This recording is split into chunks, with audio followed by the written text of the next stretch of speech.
मैं देवों के देव महादेव के चरणों में प्रणाम करती हूँ। मैं गौरी पार्वती मैया भवानी के चरणों में प्रणाम करती हूँ। मैं कार्तिक गणेश दोनों भैया के चरणों में प्रणाम करती हूँ। सभी देवी दुर्गा के चरणों में प्रणाम करती हूँ। जितने गुरु भाई बहन लोग उनको प्रणाम करती हूँ और महादेव से ही दया मांगती हूँ कि हे महादेव सब पर दया कीजिए, पल पल दया कीजिए हे महादेव। आज गुरु भाई बहन लोग, आज आप लोग मैं एक महादेव की कथा सुनाने वाली हूँ। एक नगर में एक राजा साहब रहते थे। राजा साहब बहुत कठोर दिल के थे। वो लोग से बहुत सख्त होकर काम लेते थे और उनके नगर में कोई भी अगर तनिक भी काम कम करे तो चाबुक से मारते थे और चाबुक से लोग से मरवा मरवा के वो कहते थे काम पर से निकाल दिया जाए। उसी गांव में संजय नाम का एक व्यक्ति रहता था। संजय का 3 बेटा था।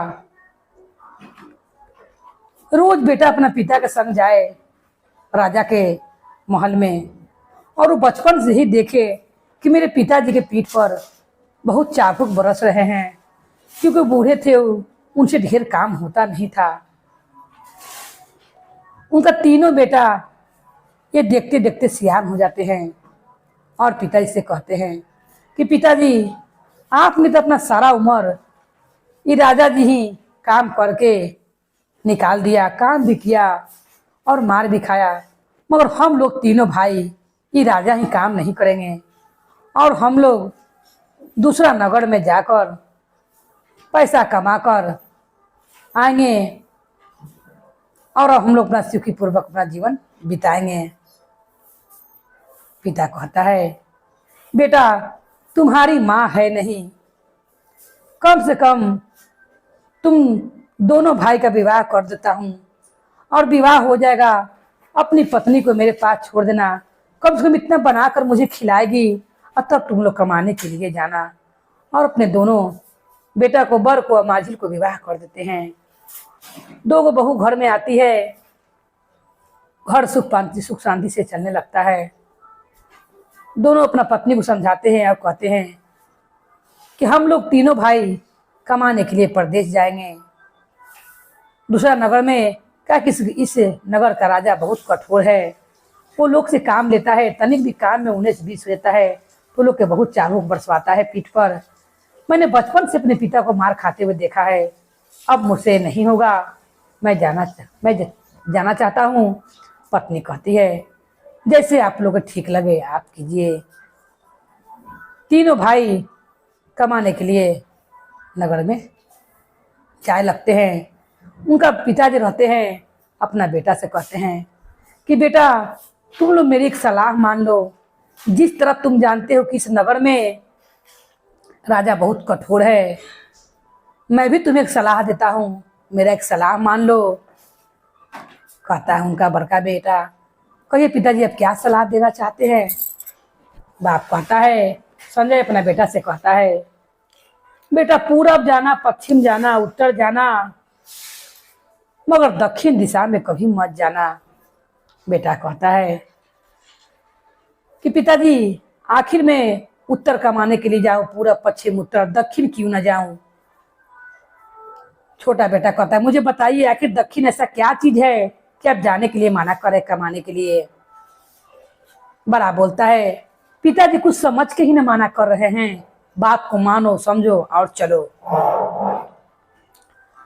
जब कमाने जाए लगते हैं उसी समय पूरब नगर में भी मालूम चलता है कि इस नगर में एक बहुत दुष्ट व्यक्ति रहता है जो आदमी के काम करके पैसा नहीं देता है।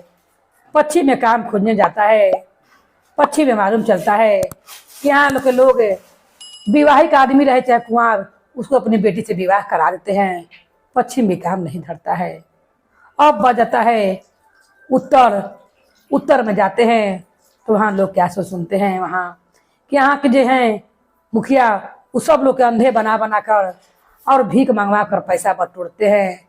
अब इनका तीनों बेटा के लगे कोई विकल्प भी नहीं बचता है कि दक्षिण दिशा में ना जाए। अब कहता है छोटा वाला बेटा जो रहता है, भैया पिताजी ने तो पूरा पश्चिम उत्तर जाने के लिए कहा था, मगर दक्षिण जाने के लिए नहीं कहा था। और तीनों नगर में हम लोग जान चुके हैं जो कैसा कैसा व्यक्ति है।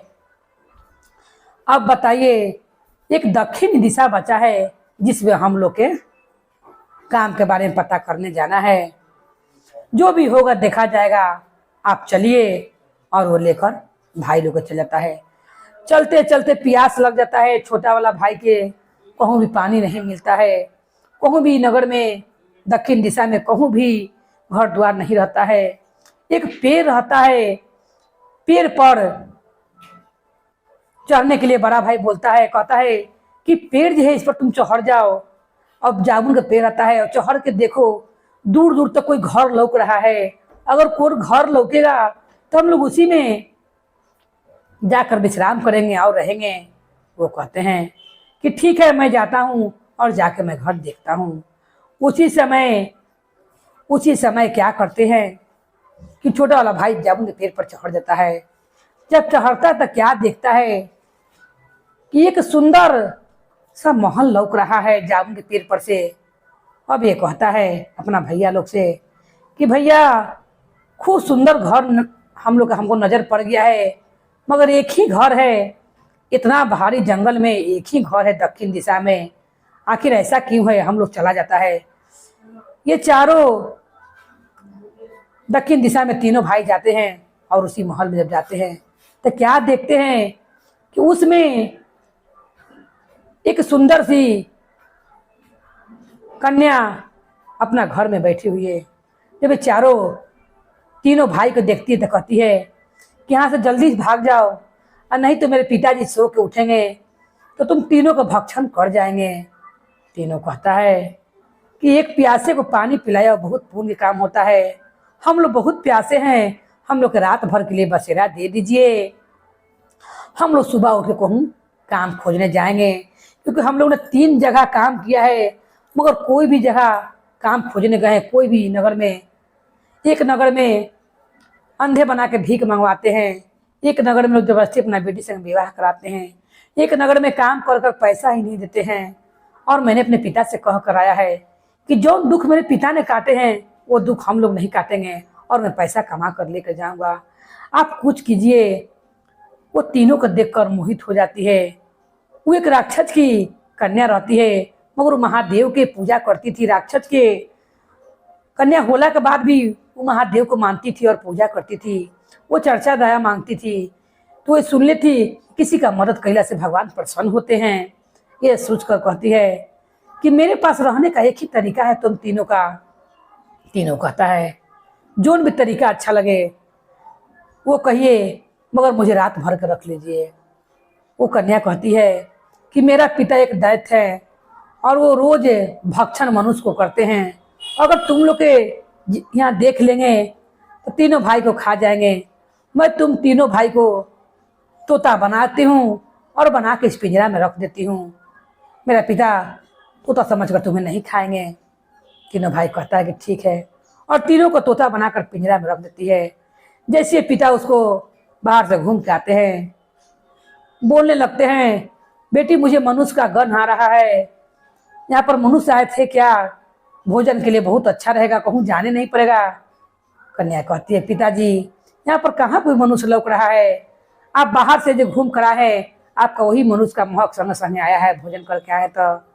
तो वो तीनों तोता पर नजर पड़ता है। दैत्य को कहता है कि तीनों तोता कहाँ से आया ये बताओ। तो वो कहती है ये तोता उड़ते उड़ते अपना महल पसा गया था, मुझे बहुत अच्छा लगा तो मैंने सख्ती से तीनों को बंद कर दिया पिंजरा में, ये मेरे मनोरंजन के लिए है पिताजी, आप तो भक्षण करने के लिए रोज चले जाते हैं और मैं अकेले घर में पड़ जाती हूँ, मुझे अकेले अच्छा नहीं लगता है, मैं तोते के संग रहूंगी और अपना बातचीत करूंगी, इसे मैं सब सिखला दूंगी। पिता कहता है ठीक है बेटी।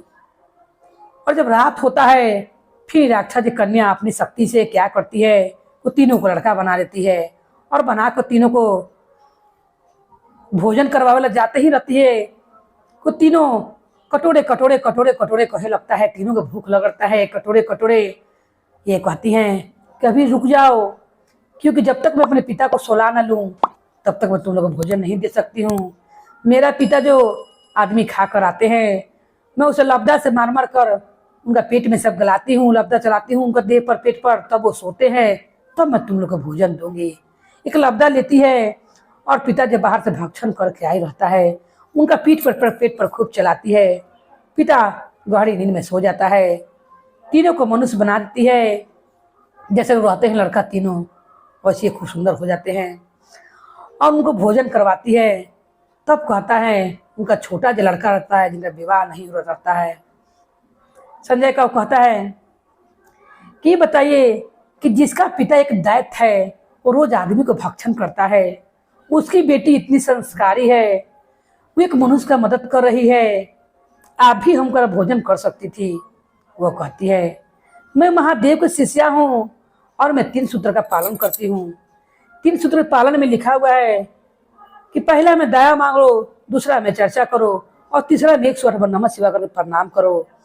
तो जब मैं रोज दया मांगती हूँ अपने से लेकर दूसरे लिए, और मैं मनुष्य का भोजन कभी नहीं करती हूँ, मैं फल मूल खाती हूँ।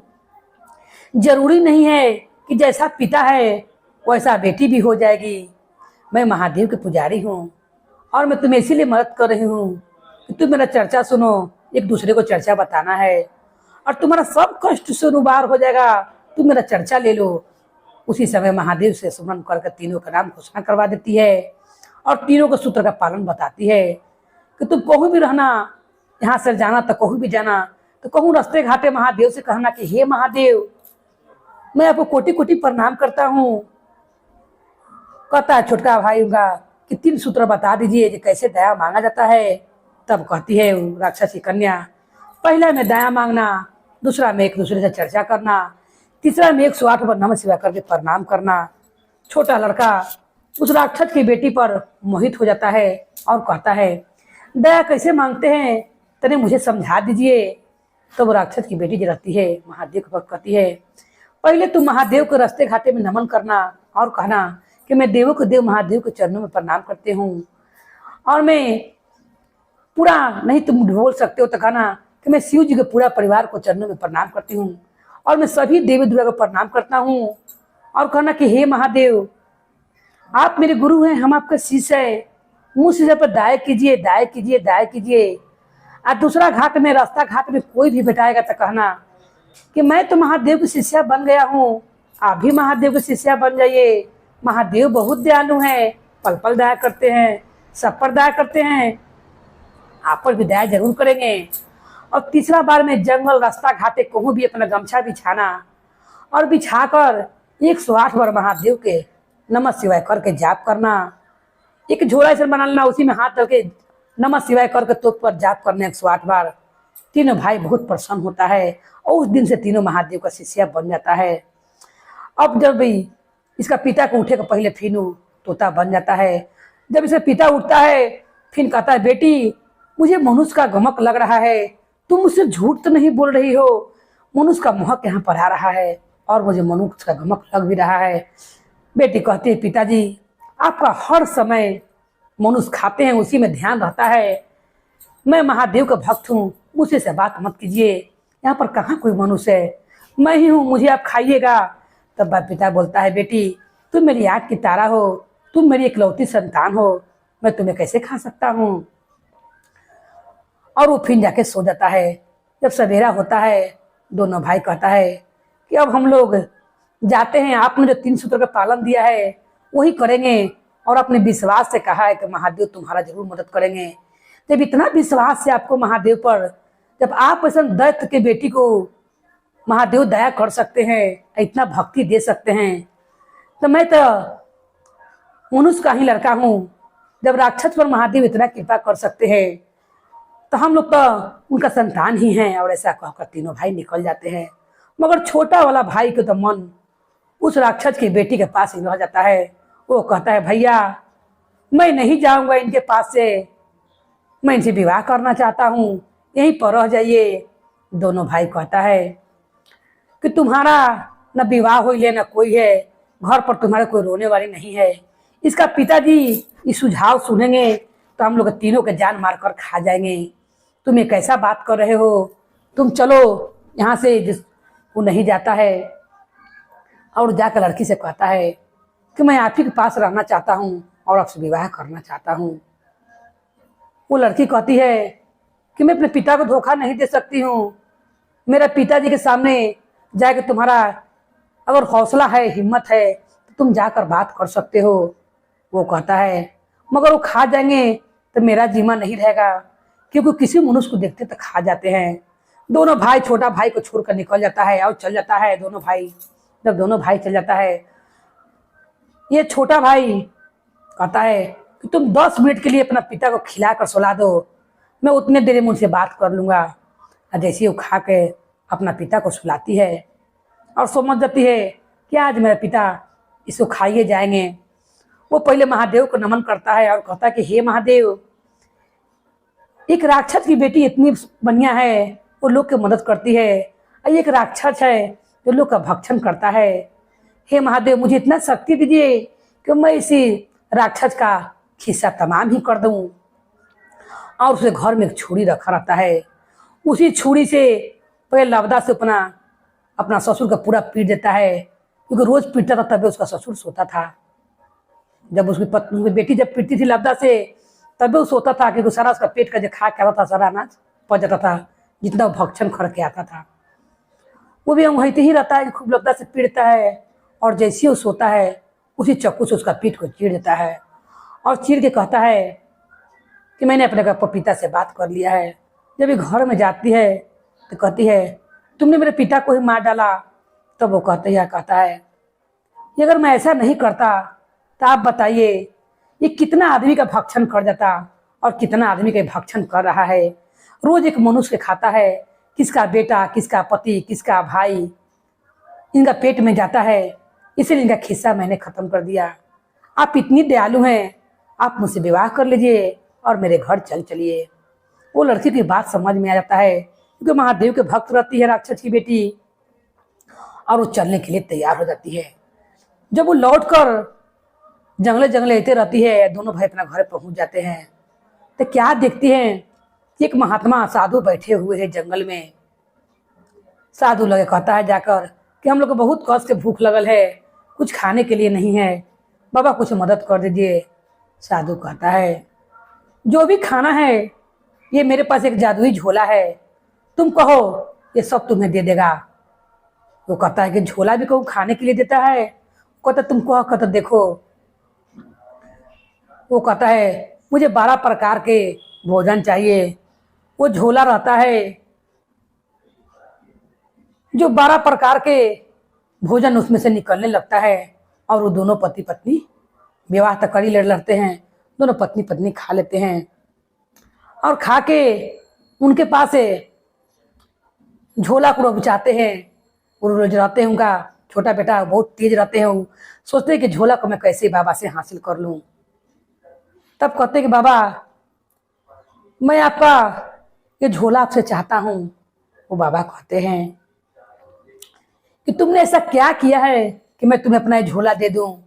ये झोला वही ले सकता है जिस पर महादेव की कृपा हो और कोई झोले से खराब काम ना करे।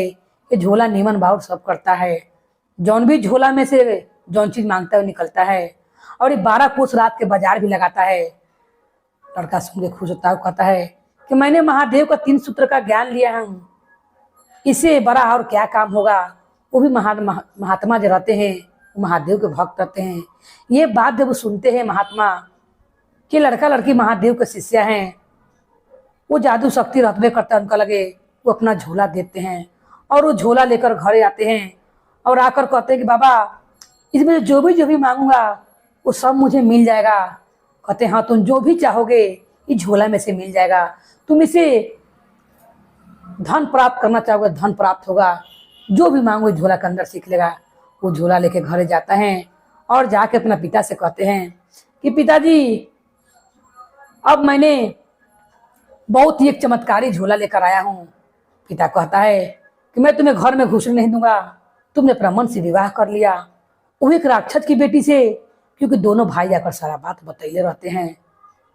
वो रहती है तो कहती है राक्षस की बेटी कि पिताजी मेरा व्यवहार पापा जी वाला नहीं है, मैं अपने पिता जैसी नहीं हूँ, मैं एक महादेव की शिष्या हूँ।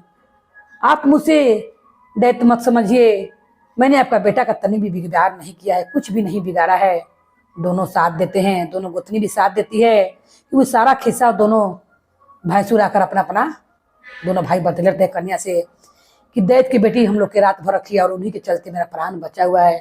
तब कहा था गुरु भाई बहन लोग कि आदमी का कितनों धन संपत्ति हो जाए मगर पर दिन नहीं भुलाना चाहिए।